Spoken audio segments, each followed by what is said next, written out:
Hey, today I want to talk about the mindsets of a profitable leader in your contracting business.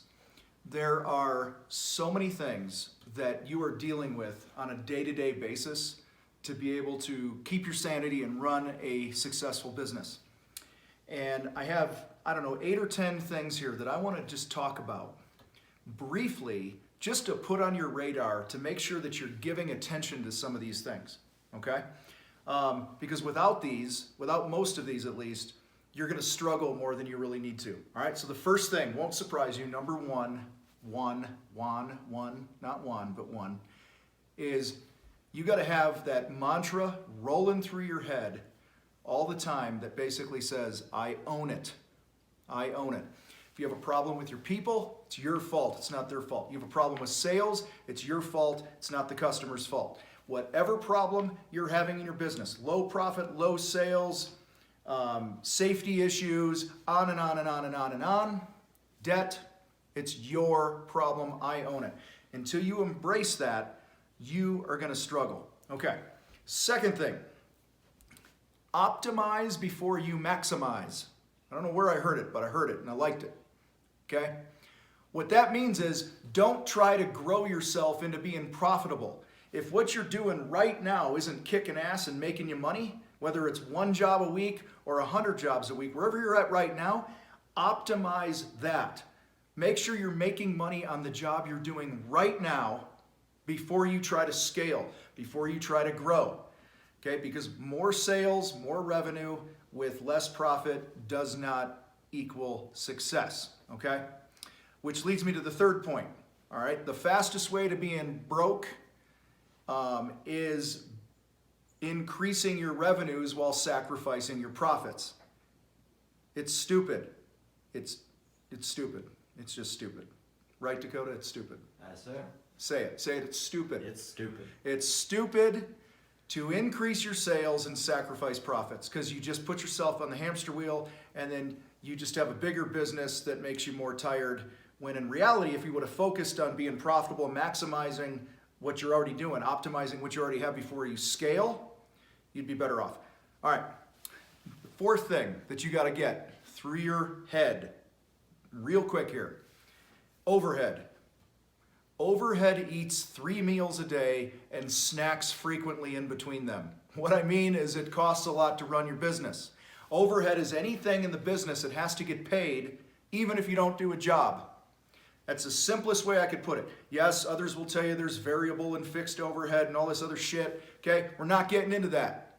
We could, but we're not. We're going to keep it simple. So what has to be paid in the business right now, today, even if you don't have a job to go do this week, even if you have no money coming in, okay? I'm just talking business expenses. One of those things, the first thing should be your damn salary. You need to make money. Whether or not you have work happening today or not, your company should bring in enough money to pay you. Second, things like your rent for your shop, marketing that you've paid for. God forbid, those of you that have signed up for these third-party lead sources and they have you buy the gonads every month, okay, that's overhead, okay? Your truck payment is overhead. Your cell phone is overhead. You can't call the truck company, the bank, and say, hey, I can't pay you this month because I didn't have any work come in. See, overhead eats every day. Overhead is hungry. All right, so you got to control your overhead because it eats all the time, it snacks all the time, and so if you're not aware of that, you're going to struggle more. Okay, fifth thing I think we're on is never wait to address people issues. People are the lifeblood of your business, man. Without you, the business doesn't exist. Without your people, the business doesn't exist. Without your customers, the business doesn't exist. You have to build strong relationships. You got 1 ounce of discontent or discord or whatever the word I'm looking for going on in your relationships with an employee, a customer, a prospect, whatever, there is no better time than right now to address that. All right, so hopefully that makes sense. Don't be a chicken. Address it. Say what needs to be said. Be respectful. Be the type of person who has integrity. And when you do that, when you address those people issues right frickin' now, you'll be amazed at how quickly your business will grow because you're not spending all this other good energy that you have on these issues and these problems. Okay. There's a term in the business world called the A player. Every business wants A players. Okay, like there's A, B, and C. And that your team should have a bunch of A players. Everyone wants A players. Now, an A player is somebody that you can hire to do the job that you hired them to do, and you never have to worry about it. You don't have to chase them. You don't have to motivate them. You don't have to babysit them. They show up. They do what they need to do, whether it's a salesperson, a foreman, whatever. They get you the result that you want. See, I don't call an A player an A player. I have a new phrase. In fact, Dakota, remind me, we're going to get t-shirts with this. It's hashtag FW. That's what we're doing. That's what I call the A players. All right, so now listen, if you got a little one in the room, I'm going to give you like 3 seconds to plug their ears, and then I'm going to tell you what it stands for. 3, 2, 1. Okay, an A player in my world, an FW, is a winner. Okay? You want a team of winners. Okay? That's what you want. Okay, the more winners you have on your team, one FW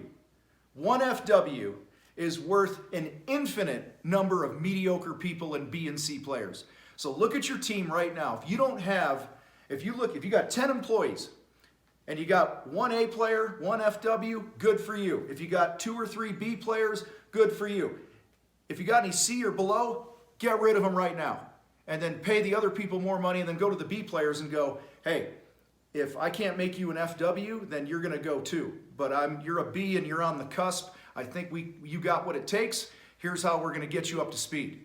All right? So one FW is worth way more than any amount of mediocre players any day of the week. All right?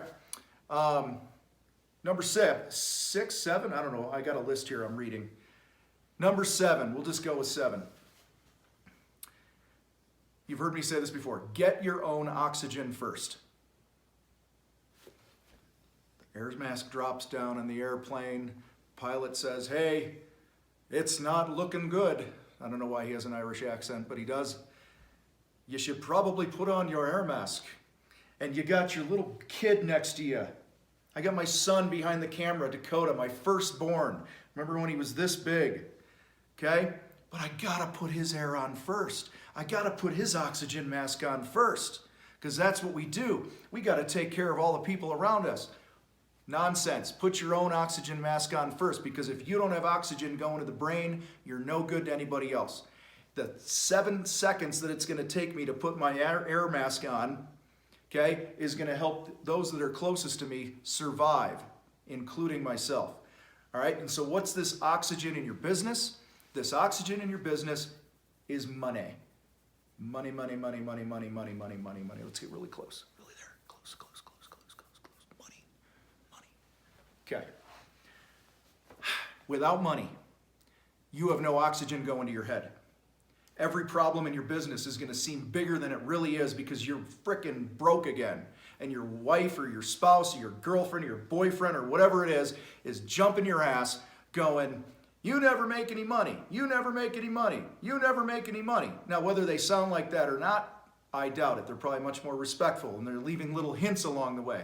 Like, hey, I see that this other carpentry company's hiring, and they slide the ad in front of you. That's a little hint they're dropping that you're broke all the time. Okay? So, make sure you're paying yourself first. Stop trying to hire a sales guy. Stop trying to hire another foreman. Stop trying to buy another damn truck. Throw me my marker. Okay? Stop spending money if you ain't paying yourself consistently yet, you dumbass. Okay? Because that's what we do. That's how we get into problems. That's how I ended up going bankrupt a number of years ago. It's because I made sure everyone else had oxygen except me, and the reality is I was stealing from my family.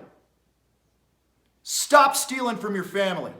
Pay yourself first. You have no business getting a shop or a website or anything unless you're giving yourself a frickin' paycheck every week like clockwork. Pay yourself a salary. You can tell I'm pretty damn passionate about number 7 here, all right? Because number 7 is the thing that causes all the other damn problems in your life. Unfortunately, the world we live in, the rules of the game are you need to make money. And if you can't make money, then go work for somebody else. But you lie to yourself all the time.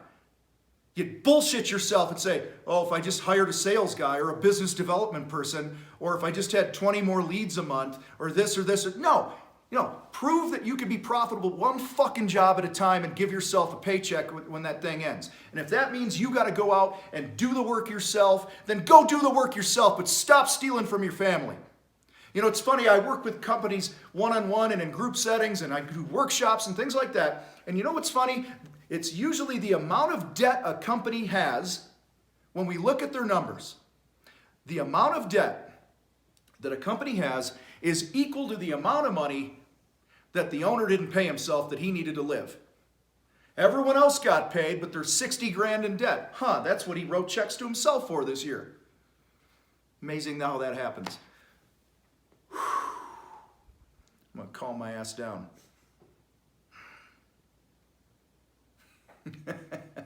Guys, gals, in-betweeners, whatever the hell you might be, okay?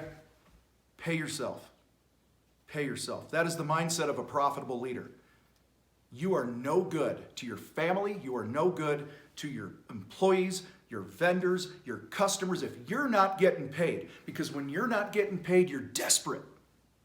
And when you're desperate, you make stupid decisions. All right? Number 8, kind of back to the A player FW point here. FWs, F and winners, they love to be measured. They love to be held accountable.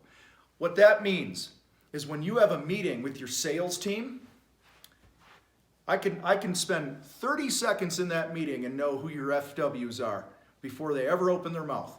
The FW is going to be ready to go. He's going to have his week stats, how many jobs he sold, how many pounds of meat he's carried back to the village, and all that other stuff. He's going to know that stuff and be ready, and he's going to be early to the meeting. The C player salesperson or foreman or whatever you have in your business is going to avoid reporting and measuring themselves because they know they're full of shit. Okay? Here's what the mediocre salesperson sounds like. You're going around and you go, Billy, how'd you do this week? And he'll say, well, I got some really good possible jobs on the line. I got $1 million about ready to close. Okay? What he's basically telling you is that he saw a unicorn. Okay? And that's a sale that doesn't exist. Okay? Where the FW, he'll go like this. Joey, what'd you sell this week? He'll go, I didn't sell shit.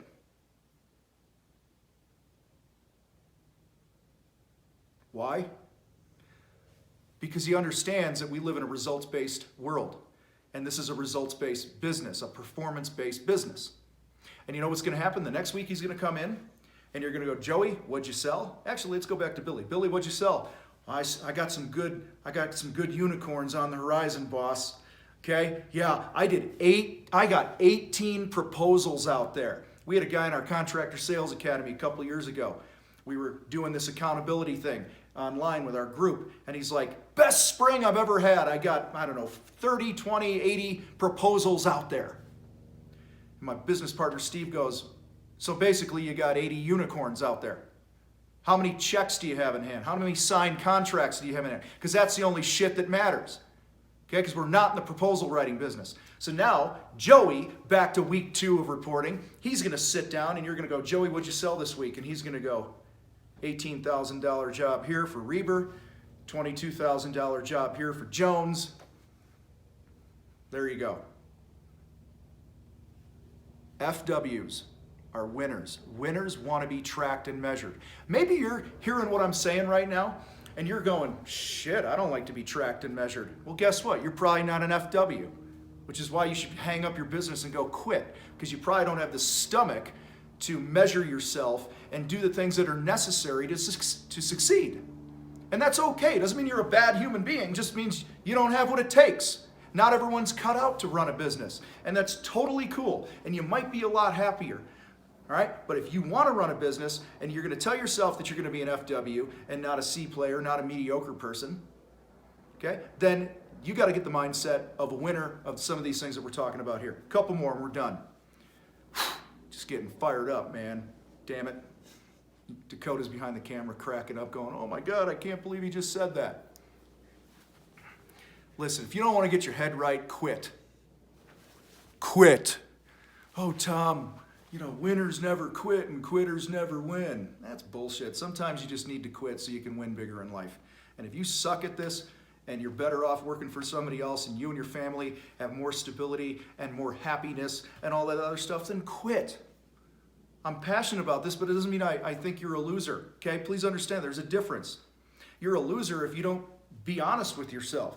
If you're not living in integrity with who you are and what you're meant to do, and you don't have that self-awareness, then if you're not taking the time to figure that shit out, then you're a loser. Okay? If you're bullshitting yourself every day of your life, then you're a loser. But if you're honest with yourself and you're just going, and I was a lot happier when I just showed up and painted shit every day. And I actually looked at my income from my last year as a painter before I went out on my own, and I made 40 grand, and shit, I'm a business owner now, and I made 48 grand, and I got all these headaches, and I got $50,000 worth of debt. I was better off going back there. So maybe I'll go back and be an employee, knowing what I know now, add more value to a company, upsell, bring jobs in profitably and things like that, and make the case for why I'm worth more money. And you'll be better off in the end. Okay? So it's totally okay. Totally okay if you want to quit. All right. Number 9. Ninth mindset of a profitable contracting business leader. Bid every project with a target of a 50% gross profit. Okay? That means you figure up what it's going to cost you to build the thing. Okay? I don't know. What do we got behind me? Say this pen, right? Say this marker is going to take 3 man-hours to make and $100 in materials. And I know each man-hour costs me $20. So what's that? That's 20 times 3 is $60. And then I add 100. It's going to cost me $160 to build my marker. Okay? Take the number that it's going to cost you times at least 2. Sell it at $320 or more. Produce it in the 3 hours and the $100 in material, and you will have better than a 50% gross profit every time. And that's how you will be able to also have profit to reinvest back into the business. You'll have money to pay yourself even when the phone doesn't ring this week and you don't have a job this week like we talked about earlier on. Okay? These are the things. Okay, this 50% thing is huge. Now, I know some of you might be watching this who own a larger business. You might subcontract out all your work. Maybe you're a home builder. Some things like that we work with. I understand there are some different situations where you might price your work differently. But in most cases, in 99% of the cases of specialty contractors that are out there, this is the formula that's going to keep you from being broke. Okay? So don't put a bunch of messages in here. All you other guys are going, I'm a custom home builder and I can't do that. Well, you can if you want, but I understand what you're coming from. Okay? So, last thing. And again, I kind of touched on this earlier. The last mindset. Stop chasing unicorns. Stop chasing unicorns. What that means is the phone rings and you answer it and you go, Tom's Contracting. They go, hey, we want a bid. You go, great, I'll be right out. I'm so excited I get to go out and do a bid. And you run out there, okay? And you give away your knowledge and your wisdom and you spend a couple hours and then you type the damn thing up at 11:30 at night. And then you know what you do? You negotiate against yourself. You're like, your bid comes in at $12,200 and you go, God, I'd really like to have it at under $12,000 because that would look better. And so then you make it 11.8 and you take $500 or whatever it is, $400 out of your pocket, and you negotiate it against yourself because you're mind reading the customer and all this other garbage that you deal with. And then they go into witness protection, and then because you emailed the bid, and then they never call you back. They never email you back. And then you wonder what the hell just happened. And you do that a couple hundred times a year, 300, 400 times a year. Next thing you know, you've wasted 3/4 of your year chasing unicorns, when instead, learn to use your telephone and pre-qualify like we've talked about before. Have an open and honest conversation with your prospects. Talk about money. Talk about what's most important, blah, blah, blah, blah, blah. Pre-qualifying isn't going, what do you want done and what zip code do you live in? And if it's my zip code, then we're good to go and I'm going to run out there and waste my time. I watch contractor after contractor after contractor double, triple, quadruple their personal income and their business profits when they listen to this advice from us, when they implement the things that are going to help them get control of their business. And that's not chasing unicorns. It's not running around chasing every bid that comes in. You're not in the bidding business. You're not in the proposal writing business. You're in the contracting business. And you're only going to change your life by cashing big-ass checks, okay? And putting them in the bank and delivering big-ass value to people and making big-ass profit so that you can stay in business and serve those people when they have a warranty issue and things like that. And the other cool thing is when you charge big money and offer big value, it enables you to hire better people. And it's a beautiful little circle of life, even though it's like a figure eight. It's a beautiful circle of life, and it all starts with you not chasing unicorns. So, my furry friends, these are my 10 mindsets of a profitable leader. Quit jacking around, quit bullshitting yourself, get your heads out of your butts, do what you need to do in order to win bigger, have a better life, stop stealing from your family, stop chasing the unicorns, all the things we've talked about. I promise you do most of these things on this list, and it's going to be a whole different ballgame for you and your business and your family for decades to come. We'll see you.